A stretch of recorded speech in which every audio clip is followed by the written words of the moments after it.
Što ćemo kada ponestane vremena? O tome razgovaram s našom današnjom gošćom Elinom Hirvonen, spisateljicom iz Finske. Welcome to our program. Hvala. So, when time runs out, it's a book that Finnish high schoolers voted the best book. What did they tell you when they gave you this award when you talked to them? I remember they told me that they enjoy the books for many different reasons. One, of course, is the context of climate change. That's very important in the book, and for the students, that was and is something, of course, like they are really thinking about it. And I think the way that they think about it is kind of like more possible, like they are thinking about their own life and their own future, like in a very like personal way, that the survival of themselves also. So that was like one reason. Also, they enjoyed the way the book portrays the mental problems of one of the main characters, the one that everybody else is telling about in the book. So they enjoy the way that it portrays somebody who feels like an outcast. There are so many layers in this book. I read a lot of books. This is not just for high schoolers. This is the book that talks about our present and warns us about our future with describing that present. You've mentioned climate change. You've mentioned mental health issues with kids. We'll come back to this context, but I want to ask you, Finland is famous for the best education system in the world. We are not.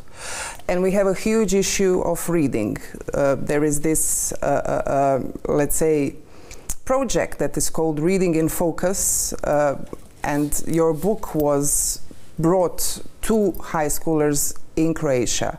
We have a huge issue of young people not reading, not relating to these obligatory books that are given to them to school, and it creates gaps, both social and in some instance probably political, because we talk about critical thinking, we talk about, you know, cognitive understanding of the world around us. So how do you feel this issue, or do you feel it at all in Finland in current moment because of the status of your education system?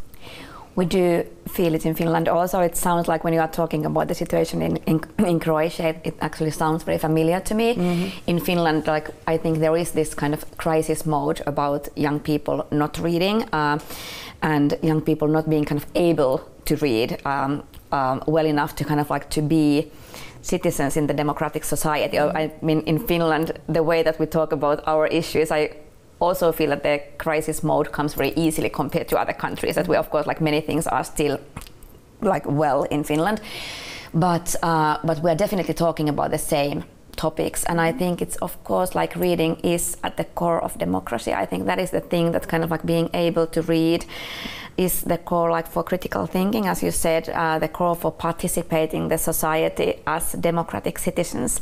And then there's the other level that I would kind of like love to be the ambassador for reading, in a sense that I really think it is like the best way to connect to other human beings. Kind of by reading, we can be in the space where there is this connection, like where we don't feel isolated in this world, where we can feel that there is actually like somebody who understands our most secret, most embarrassing thoughts. So I think in that sense, there's like so much potential in reading to kind of like not just to participate the democratic process, but also to kind of like to feel that we are not alone as human beings. You've mentioned two very important words for today, as we are faced in political circles. They love to call it polycrisis. One is isolation, the other one is connection. When you grow up as a human being and when you're in these formative years as a young person, these two things kind of articulate the most. We have in literature, from Goethe to today, you know, this Weltschmerz and this idea of a person being alone in this world described. How is your main character different from that, or how is he describing the world that we're living on today? You touched upon it at the beginning, but you know, how would you describe your main character? My main character in the book, Aslak, I think he's like somebody who who's looking for connection. He's somebody like who is like in his life looking for connection to the other human beings and to the nature, to the planet in a whole, and somebody who kind of like cannot find the connection that he's looking for. I think that is the most painful thing in his life, that he needs something that he never gets. And he's in the book. He's described by two people close to him, his mother and his sister. And I think they kind of like for me the point is also that he is a mystery. That he's a mystery to the mother and sister. He's also a mystery to me, as every human being is a mystery. And that's kind of like why I wanted to describe him the way that he is. That there's no explanation to him at the end, that we are like filled with questions as we are, of course, like in life when we face another human being, like we are always like dealing with the mystery. But I think like the core of this character is the need for connection that he never gets.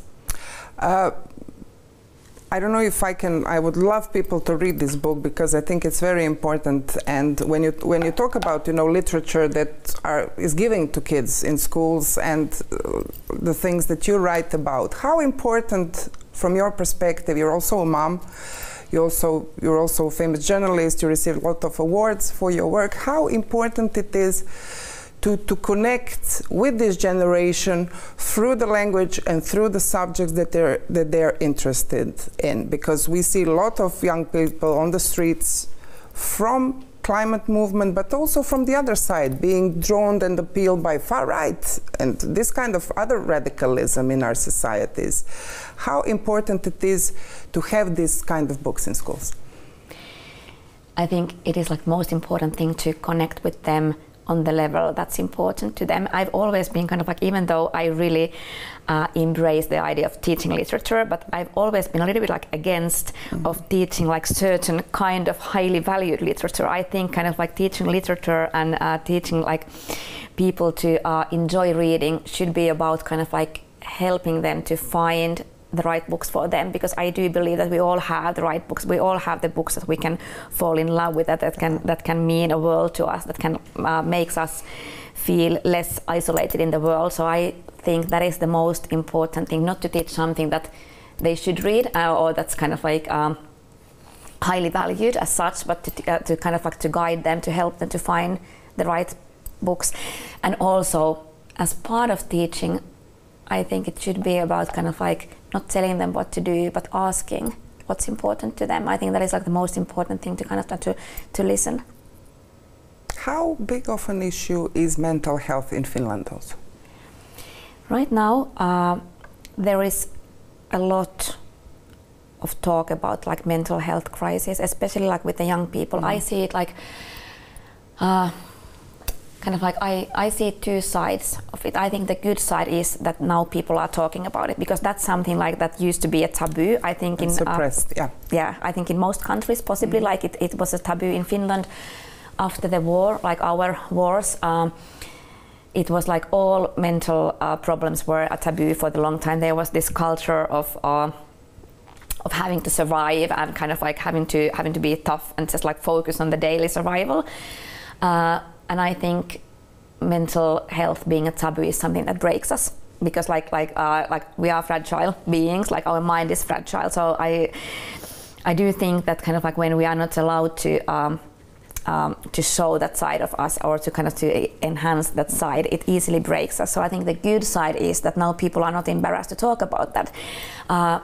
Of course, the worrying side is the scale of mental problems, and whether we are as a society kind of like able to face that scale and able to actually help the people. Like when people talk about, then of course there need to be the next steps, like the steps to actually kind of like give them the support that they need. So that is the worrying side, but the good side is that it's not a taboo anymore. I'm not sure how the constructs of Finnish language, because I don't speak it, but this translation is fantastic. I have to read the name of your translator, Mr. Boris Vidovic, because it basically is like you wrote it in Croatian. And what fascinates me in this regard, how you describe family relations, which are still the core of our society, and you describe it from each perspective differently, because mother has her own, you know, life and doubts of her life and her decisions. We won't talk about it. His sister also, he himself also, and then we see some kind of objective picture. I have to say it, the boy decides to commit a terrorist act. We had a huge issue, and we still have the huge issue of school shootings. This is not that case, and I wrote it down because I think it's important. And you had one in Finland 15, 16 years ago, where this killer in school in Tuusola, I think is the place, wrote on his shirt, "Humanity is overrated." So when you look, the name of your book is When Times Run Out. When you look at this individual, alone human being in this world in which his time runs out and our times is running out in several ways, how would you contextualize this act that he's taking in this book? Why is that his mean of action, terrorism? That's something I remember, like when I started writing it, I just had in my mind a picture of that young person. Because it's really, when I'm saying this, I start to shake, because it's really very moving book. Yeah. Thanks so much for reading it. I have to also thank the translator, because that's something I really feel grateful to be translated, and to have a good translator is it's such a privilege. About the act. I just had this image in my mind. I didn't know what he was doing, but then like when the story started unfolding in my mind, it was very important to me that he was doing that he was doing his terrible terrorist act for reasons that I could understand. He was thinking that he's doing it to save the world, to save the planet, and I wanted to combine to write a character that has the human depth, that has all the layers in a human being. I wanted to combine something that I totally do not approve, the violence, with something that that I understand. And he also says, I'm sorry to interrupt you, when he talks to this imaginative girl online, that those guys who commit mass shootings in schools are selfish bastards. I will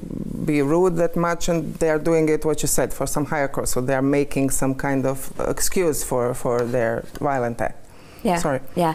So the context was I think it was multi-layered. The context, there was of course the question of when time runs out, in terms of individual life, the life of all these characters, and then in terms of a global situation with the climate change, for the humanity. And I wanted to link those two, the idea of responsibility, in the individual level and in the global level. So the context is the question of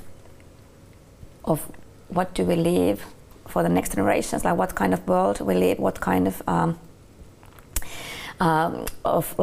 inheritance do we leave, in the psychological and mental way, what do we leave, and how do we carry the responsibility that we have.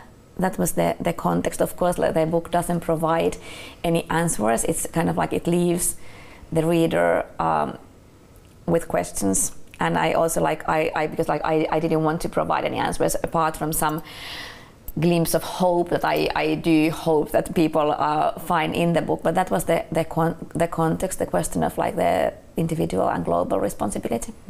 And what you just said, that everyone needs to find book, it's a fantastic thing you said, that everyone needs to find a book that means a world to him. So it's good to see that to some high schoolers that chose you as the best book means something. And you talk at the beginning about democracy and participation, and how reading and critical thinking is of utmost importance for our societies. There is some movements and some people calling for the ban of the books. The ban of the books, the burning of the books reminds us of some not so nice time of our history. How do you relate to these kind of things that we see in every society today? As principle, I would not ban any books. I'm very I think free speech and free thinking is like super important core values in the democracy, and also understanding the history, understanding the layers of our societies. I think it's kind of like super important to have all the knowledge that's there, and the idea of like banning of course, like there are like many different reasons for banning the books, and some reasons I can like understand more easily than the others. Like for example, I can understand that people kind of like feel the need to ban some books because they are like they're insulting or discriminatory or something, but I would still not ban them. I believe in contextualizing. I believe in kind of like trying to understand the context and highlighting the historical moment, and I think that's also something that adds to the debate. Like the more the books are contextualized, kind of like the more multi-layered the debate can be. But as a principle, I would not ban any books. Do you think that we underestimate our kids? That's a difficult question. I really hope not. I think there's like so much potential in all kids. At least I would say that I think we should listen to the kids a lot more than we do in all levels. I think it's like super important to kind of like to listen to them and to try to understand what they think and where they come from and what they are worried about, what's important to them. I think you cannot kind of like listen nor appreciate a kid too much. I think they should all feel loved and appreciated. Okay, this sounds a bit pathetic, but that's what I think. It's like. But you touched upon, I've already said, we talked about climate change, mental health, but you touched about, from Breivik in Norway, terrorist attack, to migration, on which you did the award-winning documentary on. How do you see the time of today? We are recording this, it's been a month since the war in the Middle East, Ukraine, year and a half. We see frictions all around the world and our continent. How do you feel about our time, our clock? Are we running out of time or not? I tend to think, I'm kind of like hopeless optimistic in a sense, that I tend to think that as long as there's life, there's hope.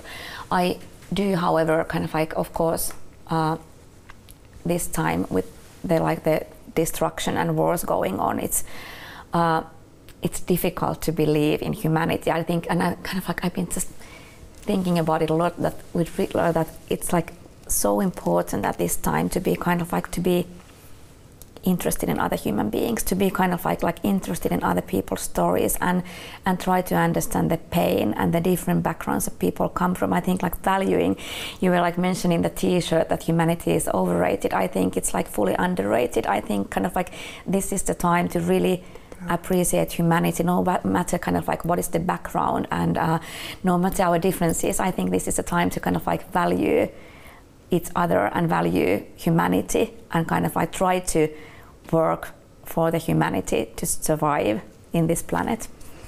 Elina Hirvonen, thank you so much. I recommend everyone to read this book. And just for the end, you traveled from Helsinki to Zagreb by train. Yes, I did. How long? I left on Saturday and today is Tuesday, so that was like, and I arrived yesterday evening and I loved every moment. Even the train that was late, I loved every moment on my trip.